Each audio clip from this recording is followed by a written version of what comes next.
welcome to the Oyster Stew podcast. I'm Libby Hall, Communications Director at Oyster Consulting.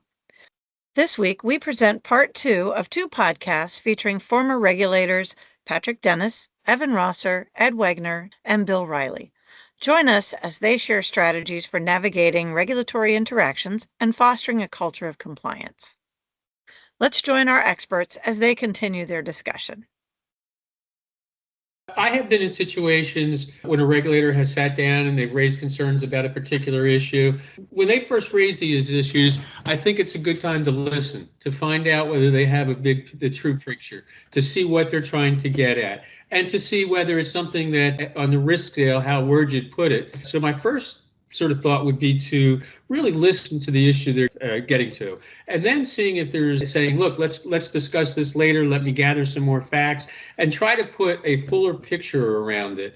And at the same time, you want to escalate that in the firm to others, such as the legal department, maybe the risk department, and get more answers before you go back to talk with them. And I find that candor and straightforwardness, eagerness or zealousness to fix things and fix them quickly in a proper way are how I would address it initially. Ed, your thoughts on dealing with the violations? Yeah, I think that's spot on, because I think there's really 2 determinations that have to be made by the regulators, right? The first is whether there is a violation. And the second is, if there is a violation, what are we going to do about it? And those are 2 really separate discussions. To your point, there are several points during the examination where you can provide information to help to make that determination of whether there is or isn't a violation. And it starts to Jeffrey's point when the examiners first start talking about it. Before there's an exit conference, before there's an examination report that's issued, they're going to let you know throughout the exam whether there's something that they see and start gathering information about it. So at that point, you want to provide them as much information as you can to help show them that we don't think that there's a violation. Or again, to Jeffrey's point, there is a violation and we're starting to take care of it. Then there's a lot of levels of review that happen. So that's one thing that I'm not sure people appreciate, is just the number of levels of review that go on throughout the course of the examination before there's a final determination. And examiners will turn it into their managers who review it. If it's something where there's a violation that looks like it might be referred to enforcement, senior management will usually take a look at it as well. So there's a lot of points of review, and those are also opportunities to get in front of the regulator and plead your case. But once it's been determined that there's a violation and that there's evidence that supports the violation, the question becomes, so what are you going to do about it? And at FINRA, and this is similar, I think, to what the other regulators do, we had different things that we could do, some formal action, some informal. So an exam could result in no action being taken. It can result in a letter of caution where we identify these are the issues that are found, show us how you're going to fix them. There were some cases where FINRA would hold what we called corrective action meetings, where it was something that was probably more egregious than a letter of caution would resolve, but didn't feel like it was something that should be referred to enforcement. So they might call the firm in to have a discussion about it and discuss how the firm's going to resolve the issue. If none of those things work or don't appear to be appropriate, then the determination is made to refer it to enforcement. The factors that are considered are, they'll take a look at the violation and look to see and weigh aggravating factors and mitigating factors. Things like, was there customer harm? Was there intent to harm the customers? Were the firm's procedures and supervision good, or were they poor? When this was raised to the firm, what did they do about it? Did they take action? Did they dig their heels in and argue about it? All of those factors are weighed into making a determination of whether to refer a matter to enforcement. And there are a couple documents from FINRA's perspective that I would look to. One, FINRA issued an enforcement guiding principles document, which outlines some of the factors that they look to when making those determinations. But then also something that was amended are FINRA sanction guidelines. In those sanction guidelines, they outline aggravating and mitigating factors based on by violation. So you can see what are the specific things that regulators look at when determining both sanctions, but also whether to make a referral to enforcement. One of the things that we've all talked about in preparing for this some number of firms that think every violation is going to turn into enforcement referral, and frankly, we know that's not the case. The number of exams that turn into enforcement referrals or enforcement actions is really pretty small, at least from my experience, and I think everybody else agrees. The other challenge is there's a lot of steps before we get to an enforcement referral. I mean, you guys correct me if I'm wrong, but there are deficiency letters that require corrective action, or corrective action statement that's required. Jeff, did you have something to add? I would agree that there are many steps before you would ever get to an enforcement action. If it arises from the course of an examination, and they have an issue that they've decided or told you they're going to refer to enforcement, I think that before that time, you would have had a lot of opportunities to probably steer it in a different direction, or at least make sure that they have all the information they need. Patrick, if I can add a couple of things, maybe from a state perspective, one of the things, and I'm not sure a lot of people in the industry are aware of this, is that unlike the SEC is able to enforce, of course, SEC FINRA rules, FINRA has certain regulations, but one of the things that a lot of states do is they adopt FINRA, SEC, MSRB, and NASA model rules and guidelines, as well as state statutory references for each individual state. So, one of the things that, needs to be clear is that a state can bring an action based upon a state law, a FINRA rule or regulation, SEC regulation, MSRB regulation. And one of the things, so that's something there to make sure you understand the jurisdiction of the regulator that you're dealing with. You kind of mentioned the situation of, maybe people reaching out either from the regulatory side or from the industry side to the regulator.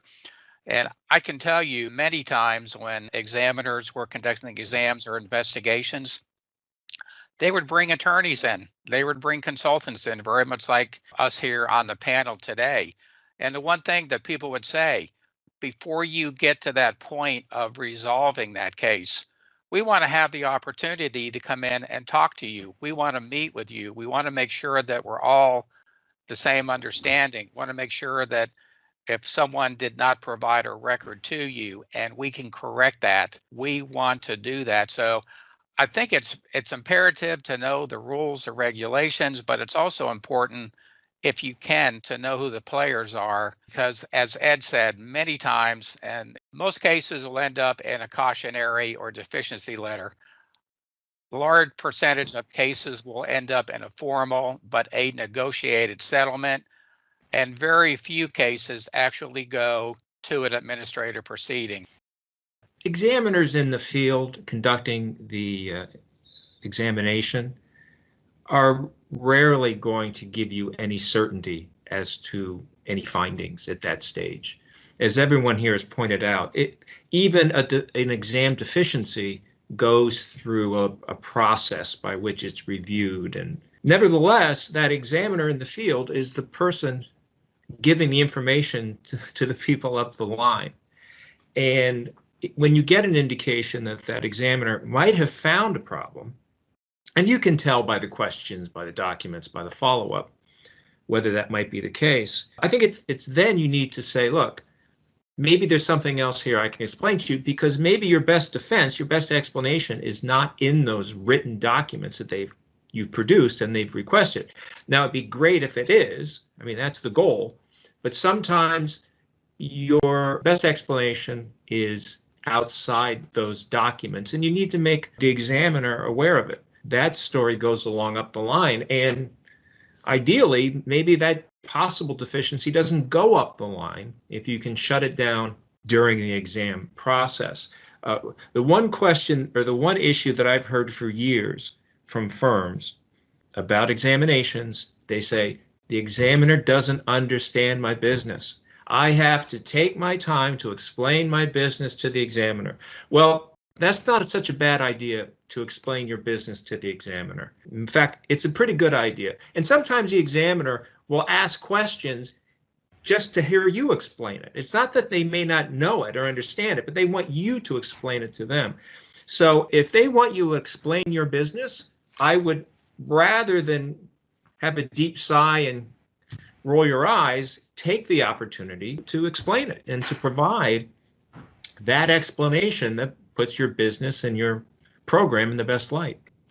I've seen firms that have done this really well, where the examiners would come in on the first day and they would sit down with them with a PowerPoint presentation and explain the firm, the activities they were involved in, the products they sell, how the firm was organized, who did what. It took a little time, but to the earlier point, you want the examiners to understand your business, because if they have violations, you want them to be able to put that in the context of what you do. The other thing too is it starts the examination off on a positive note, that you're there and you're going to help them. And you also then really own the message, because you're explaining to them what the firm does as opposed to them trying to figure it out on their own. So to the extent that you can do that and educate the examiners at the beginning of the exam, I think it definitely a benefit, and I think it will really go a long way.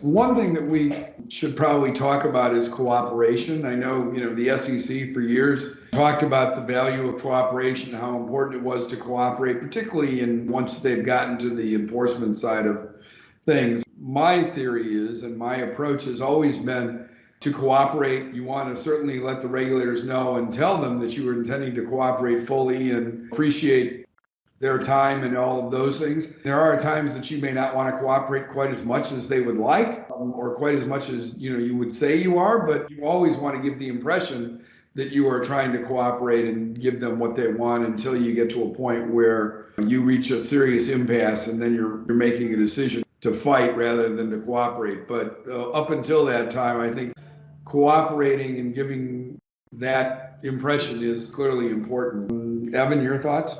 Yeah, I think you cooperate up until the time it becomes adversarial. You don't ever want it to become adversarial, but at some point, if they find violations, it might. Where that line is, that's for you and your counsel to determine.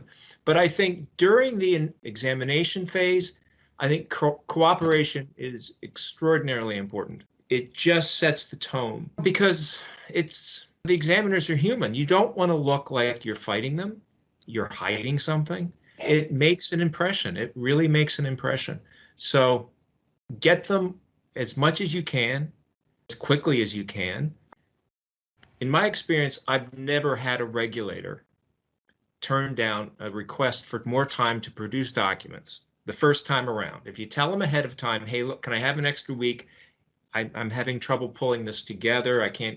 I've never heard of a regulator saying no. So I think you need to work that way. I will say this, if you ever have a regulator show up unannounced, I would call your counsel immediately, because every examination you should have should be announced. You should get a letter. If they ever show up at your doorstep, boy, I would certainly call my counsel, have them wait a few minutes until you get straightened out exactly why they're there.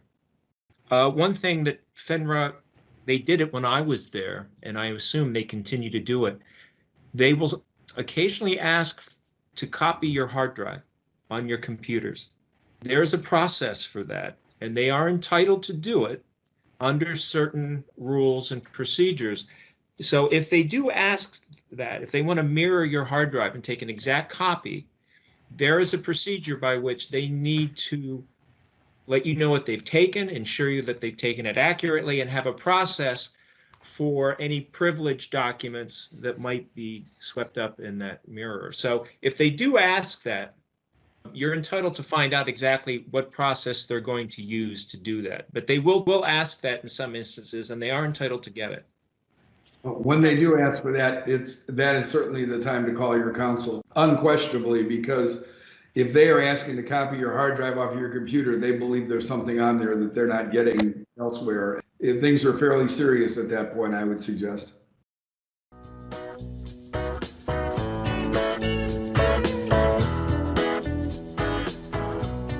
How do you show that there's a culture of compliance and tone at the top to the examiners when they show in? Jeff? Tone at the top is measurable. I mentioned earlier that when a regulator comes in, I always have the CEO try and attend the first meeting, if only to meet and greet people, or maybe he'll stay there, he or she'll stay there for 10 or 15 minutes, so that they know that the CEO is engaged. I would meet regularly meeting with the CEO or whoever is driving compliance. And I think that good compliance should be rewarded and be part of the compensation process, and bad compliance should be sanctioned. And I think that those are measurable ways to show the regulator when they say, how's the tone at the top? You don't have to say, oh, it's great, he talks about it every day. There are ways to demonstrate that, and I think it's important. And it does build a good culture when the CEO is involved and when people are rewarded or sanctioned depending on how they do with compliance. Evan, your thoughts? Well, I agree with that. I don't think I've ever seen a firm that had compliance problems that didn't start really at the top. I rarely see firms where the person at the top really wants to do the right thing, but he's thwarted by all the people below him. I just really haven't seen that. Certainly at smaller firms, that's the case. And I agree with Jeffrey. If it's a smaller or mid-sized firm, if you can get the CEO to meet with them the first day because he or she feels it's important and says, look, I think it's important that I meet with you. I want you to know that we're trying to do the right thing. I empower these compliance staff. I think that's really important. And it does send a message to regulators because they know it. They know that, especially, again, with smaller, mid-sized firms, that firm's compliance culture really is a reflection of the people at the top. When I've gone to big firms and worked there, one of the things I would find common is that compliance would find a code of ethics violation and issue a sanction to the individual. That I would always put an end to, because the business owns compliance. Compliance, if they find a violation, ought to bring it to the business side, and the tone at the top should be that, yes, business managers have to be responsible for the people that work under them. It makes compliance less of a policeman and puts the onus and the tone on the business itself, and that I think is critical. Ed, your thoughts, please? I think tone at the top is part of the broader category of the culture of compliance at the firm. And, to all these points, I think that there are clues to that. And examiners are always looking for those clues. And it really goes to decisions like, should something be referred to enforcement or should it be an informal action and things like that? What the tone of the exam is going to be. Some of the things that I would say are clues: whether the firm is organized, does it seem like they have their act together, whether the firm appears to be cooperative or obstructive, whether the firm appears to be well-meaning. Are they trying to do what's right? Do they fix issues when they come up? Do they argue every point, or do they seek to understand what the examiners are trying to get at? Like we talked about earlier, do they try to educate the examiners on their business? I think when you take all of those as a whole, you get a sense of what the culture is at the firm. And I think that really sets the tone, not only of the exam, but the full relationship between the firm and the regulators.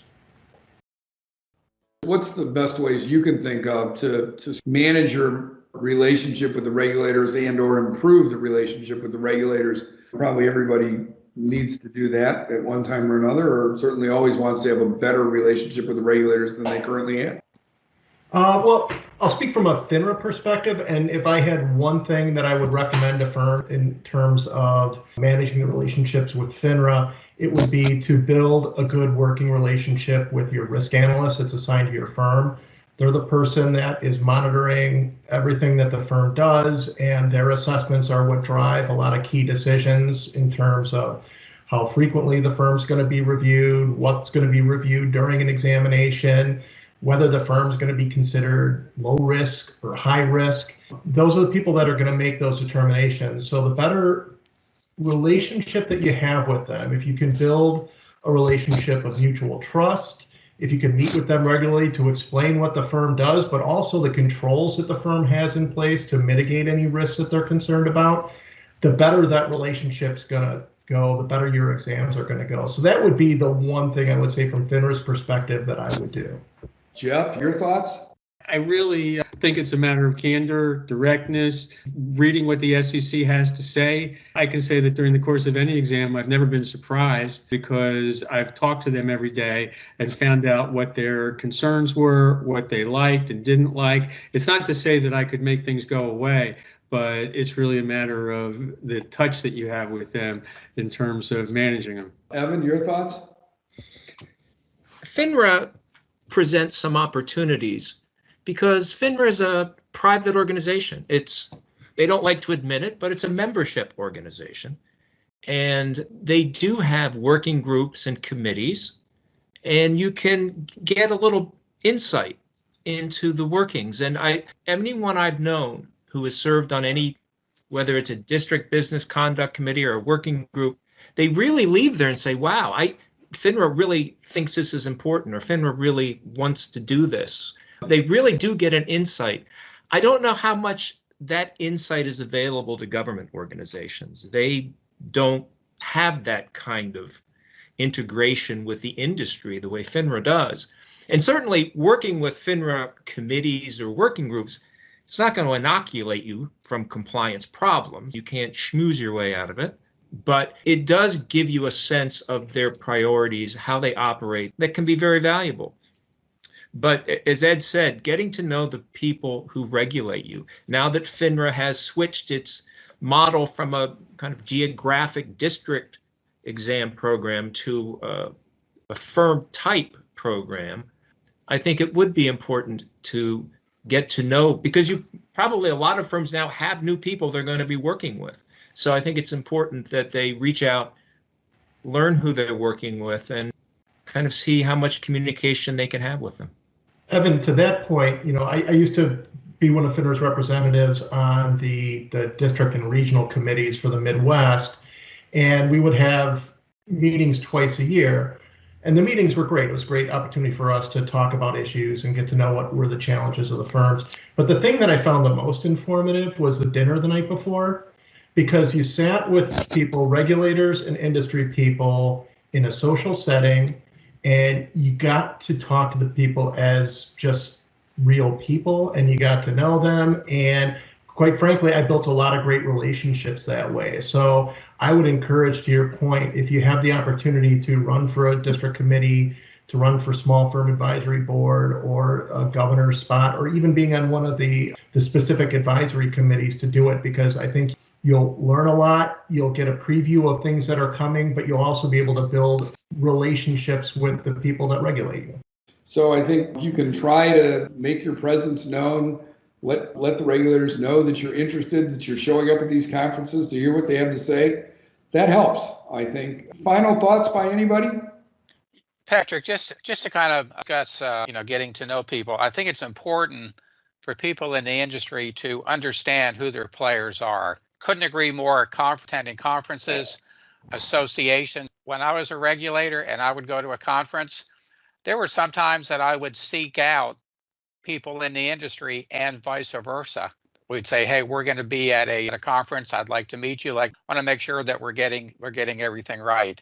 Evan, as far as your comment, whether or not there are other working groups and so forth, I can't tell you the number of working groups that I worked on when I was a state regulator. The other thing I'll mention is that NASA, North American Securities Administrators Association, has about 25 or 30 working groups. Very important to keep those relationships up and ongoing. Thanks everyone for listening. If you'd like to learn more about our experts and how Oyster can help your firm, visit our website at oysterllc.com. Have a great day.